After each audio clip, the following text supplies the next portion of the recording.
गलियात में पुलिस ने car lifter gang गिरफ्तार कर लिया।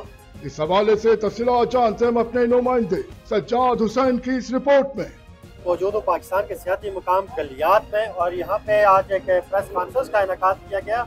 ये प्रेस कॉन्फ्रेंस जो है यहाँ पे आज 9 तैनात DSP गलियात सर्कल गलियात और 9 तैनात SHO छांगला गली के उस कारनामे के बदौलत यहाँ पे मुनक्किद की गई है, जो उन्होंने आते साथ ही अपना एक कारनामा सर अंजाम दिया है कि गलियात से पिछले दिनों खानसपुर के इलाके से एक कैरी डब्बा जो है वो रात की तारीकी में चोर जो है वो उठा के चोरी करके ले गए थे, और अपने 15 दिन की मुसलसल कोशिश के बाद वो कैरी डब्बा न बरामद हुआ, बल्कि चोरों के साथ जो उनके पूरा ग्रुप था उनको गिरफ्तार करने में वो कामयाब हुए। और इस हवाले से यहाँ पे जो उनकी पूरी टीम है थाना छांगला गली की और थाना डूंगा गली की, वो खराज तहसीन के लायक है।